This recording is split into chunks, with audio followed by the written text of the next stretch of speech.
perguntam geralmente como que eu vou melhorar uma área do cérebro, como que eu melhoro minha memória, como que eu melhoro meu equilíbrio, como que eu melhoro meu córtex motor, que tá ouvindo aí que quer evoluir mais rápido essas regiões do cérebro. Se você não tem condições de fazer psicoterapia, se envolva no esporte, cara. O cérebro, ele é ótimo em reutilizar comportamentos, cara. E essa conexão sináptica que ficou forte aqui, se é numa área envolvida com disciplina, com motivação, ela vai ser reutilizada em outro lugar. Eu acho que a sua função nesse rolê todo de trazer a psicologia como um assunto mais fácil de digerir do que a gente normalmente estava acostumado a ver, é exatamente em tentar explicar algo que era óbvio pra gente, né? Essa coisa que você falou, pô, o adolescente, ele tem menos capacidade de mensurar o risco. Tem bons estudos, tem um que é clássico, cara, foi publicado na PNAS, uma revista aí dos Estados Unidos, que eles acompanharam o desenvolvimento de alguns adolescentes e ficou muito claro, desde criança, na verdade. E é interessante porque as áreas do cérebro que vão se desenvolvendo, elas são correspondentes às habilidades. Então o córtex motor começa a terminar de amadurecer por volta dos 4, 5 anos, que é a idade que uma criança já consegue caminhar e correr e subir em árvore. Então o córtex motor, que é envolvido por controle de movimento, já está bem maduro. O córtex, regiões envolvidas com equilíbrio por volta de 1 ano, que é quando a criança consegue ficar em pé. E a última região é o córtex pré-frontal, cara, que é por volta dos 23 a 25 anos. Até aí essa região tá realmente o adolescente, eu gosto de falar que é uma limitação neurológica, de fato. Inclusive tem políticas públicas como não deixar beber, não deixar tomar decisões importantes, muitas vezes precisa da anuência dos pais, embora até essas idades já estejam cientificamente ultrapassadas, né? Porque hoje a gente sabe com bastante certeza que a maioria das pessoas, elas vão terminar de desenvolver o córtex pré-frontal por volta dos 21, 23 anos, às vezes 25. Então até lá, teoricamente, qualquer decisão que você tomar é passível de ter sido uma decisão não tão racional. Claro, tem pessoas que vão ser super maduras antes. Existe um padrão. Sim. E isso é explicado, inclusive, alguns estudos sugerem que é pela capacidade, pelo quanto essa pessoa teve que ser responsável antes, tá ligado? Então aquela pessoa que cresceu numa família que o pai e a mãe saíam trabalhar o dia todo e a pessoa teve que cuidar de um irmãozinho mais novo desde cedo, ir ao supermercado, ter responsabilidades, muitas vezes essa pessoa consegue ter um amadurecimento dessas regiões e ter um comportamento mais maduro mais cedo. E o inverso também é verdade, né? Pessoas que são super cuidadas, foram hiper protegidas, muitas vezes demoram mais para ter esse amadurecimento. Então, de uma maneira geral, os adolescentes são extremamente impulsivos e bons estudos mostram também que eles são muito sensíveis às opiniões dos pares, cara. Tem um estudo que botou alguns adolescentes e uns adultos jogar videogame, dirigindo um carro. E nos adolescentes, quando você bota um fone de ouvido com amiguinhos deles falando acelera, acelera, acelera nessa curva, vamos ganhar, acelera. O adolescente ele é muito mais propenso a ouvir os pares, os amigos. O adulto não. O adulto ele consegue segurar mais a onda, embora, claro, seja influenciável a menos, né? Sim. E aí você pode, inclusive, usar isso para explicar fenômenos de cancelamento na internet, fenômenos de manobra de massa, assim. Isso, contágio social, o termo que a gente utiliza. Um contágio social. Muitas vezes você não vai ver um bando de adulto lá fazendo isso. Você vai ver um bando de adolescente, né? E vem cá, o que dificultaria ou atrasaria a total formação desse córtex pré-frontal? O que um adolescente, um jovem, por exemplo, deveria se afastar? O que ele não deveria fazer para ele ter um fechamento perfeito dessa região do cérebro dele? O que a gente vê hoje é que o cérebro ele tem um fenômeno, ele é passivo a um fenômeno muito bonito que a gente chama de neuroplasticidade. Neuroplasticidade é basicamente a mudança do cérebro frente às experiências. Existe neuroplasticidade passiva e ativa. A neuroplasticidade passiva, ela ocorre principalmente até mais ou menos os 15 anos, 14 anos. Que é o quê? Você tem filho? Tem 2. Que idade que eles têm? 3 anos e 10 meses. Eles moram aí, o de 3 anos mora aí com você desde que nasceu? Sim. Alguém precisou ensinar inglês pra ele? Não. Criança, cara, tem neuroplasticidade passiva. A criança é uma esponja, velho. Se você pega uma criança hoje, leva aí pros Estados Unidos, a criança vai aprender a falar inglês sem ninguém falar. Tipo, Sim. essa palavra é essa, ela absorve. Por quê? Muito rápido. Porque o cérebro dela tem muita plasticina, é muito mole. Até os 20 anos, principalmente, todas as áreas do cérebro estão muito molenga. Então é a melhor hora de você aprender uma arte marcial, é a melhor hora de aprender um esporte, é a melhor hora de aprender a tocar piano, tocar violão, línguas. Criança aprende de uma facilidade absurda e sem atribuir esforço. Quanto mais velho a gente vai ficando, mais a neuroplasticidade ela se torna ativa.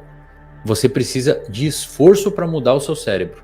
Então, por exemplo, se pegar uma pessoa que está aqui no chat hoje de 30 anos e levar para os Estados Unidos, que não sabe falar inglês, vai ser um trampo, cara. Vai aprender, mas, pô, vai ter que prestar atenção. Ah, isso significa isso significa aquilo. Sim. Se a gente conseguisse mensurar o tanto de esforço que o seu filho teve e essa pessoa teve, o seu filho quase não usou energia. Ele simplesmente foi absorvendo aquilo. Isso é muito legal.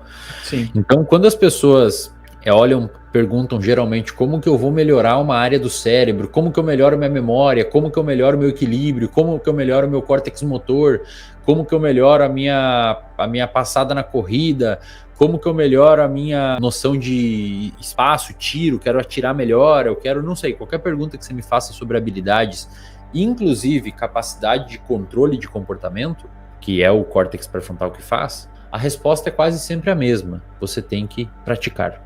E aí, no sentido de habilidades físicas, é fácil. Você entra num esporte, você quer aprender a se equilibrar, tenta fazer uns treinos na academia que envolvam equilíbrio.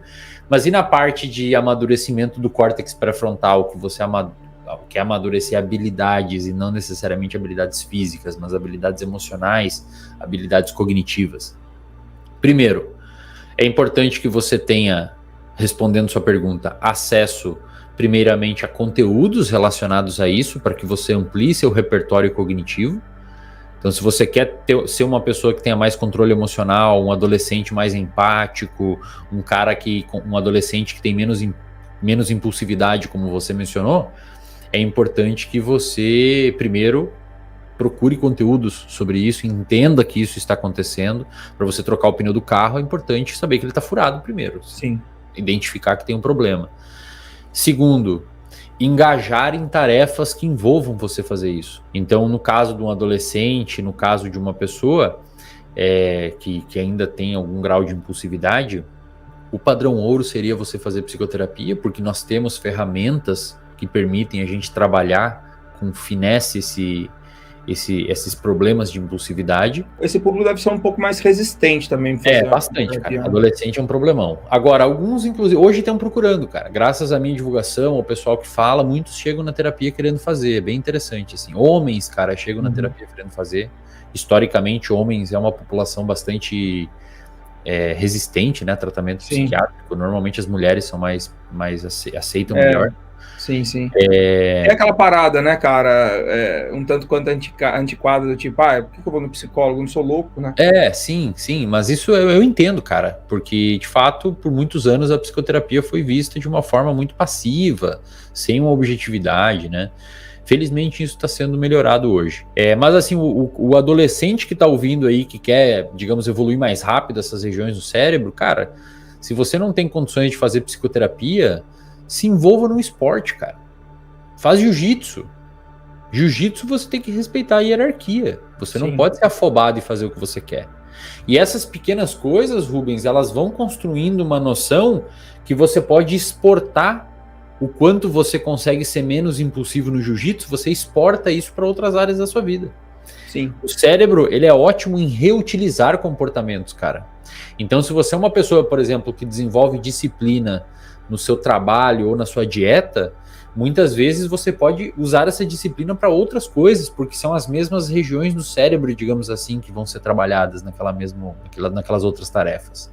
Sim. Entende? Muito interessante isso, Wesley. Desculpa te interromper, porque como a gente mexe com um esporte de alto nível, né? Eu fui treinador de alta performance até 2020, até meu filho nascer, lidando com o atleta 100% do tempo. E eu via muito isso, cara. Eu via muito o cara que construiu um nível de comprometimento tão alto com a modalidade em que ele estava praticando, que depois ele replicava os mesmos processos que ele usou para ele ter êxito na modalidade dele, ele replicava muitas vezes num novo empreendimento, num estudo, num relacionamento.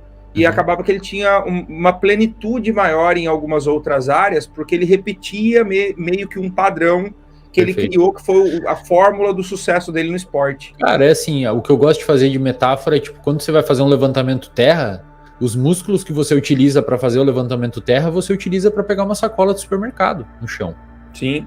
Não é? Você é treinador, você poderia me falar se é exatamente os mesmos músculos. Cara, no aspecto cognitivo, psicológico, é mesma coisa, velho. É exatamente igual, cara. A área do cérebro, ela não hipertrofia como o músculo, não fica maior. Mas os neurônios que estão lá dentro, eles se conectam com mais força. A gente chama isso de potenciação de longa duração, long term potentiation.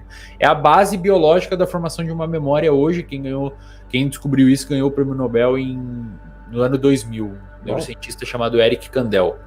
Ele viu que quando você armazena uma informação no seu cérebro, essa informação está armazenada em conjuntos de neurônios. E esses conjuntos de neurônios, quanto mais ativos, mais solicitados são, mais forte fica a conexão sináptica entre eles. E essa conexão sináptica que ficou forte aqui, se é numa área envolvida com, sei lá, com disciplina, com motivação, ela vai ser reutilizada em outro lugar, saca? Entendi. Então é exatamente isso. Esses seus amigos que tinham uma maior capacidade de se desenvolver nos esportes, eram bodybuilders? A maioria deles, sim. Que envolvia, por exemplo, organizar dieta. Para organizar dieta, você tem que saber de logística, você tem que ser um bom cálculo de tempo. Opa. Cara, a galera tem muita dificuldade em calcular tempo. Muitas pessoas hoje estão tendo dificuldade. Isso é até um parâmetro que eu tenho observado, não tem base científica nenhuma, é só uma observação empírica mesmo do dia a dia. Mas eu vejo que talvez pelo uso das redes e mídia muito rápido, eu percebo que as pessoas estão tendo dificuldade de noção de tempo. Então você vê ali a sua agenda, tem 5 horas, você bota 5 tarefas de 1 hora. Não vai funcionar, cara. Você tem que ir ao banheiro, você tem que parar 5 minutos para descansar entre uma e outra. E isso gera uma ansiedade da pessoa não cumprir aquilo, enfim. Então, pessoas do esporte, por exemplo, têm uma maior capacidade de calcular tempo. Imagina você ter uma boa capacidade de organização de logística e organização de tempo numa empresa, num empreendimento.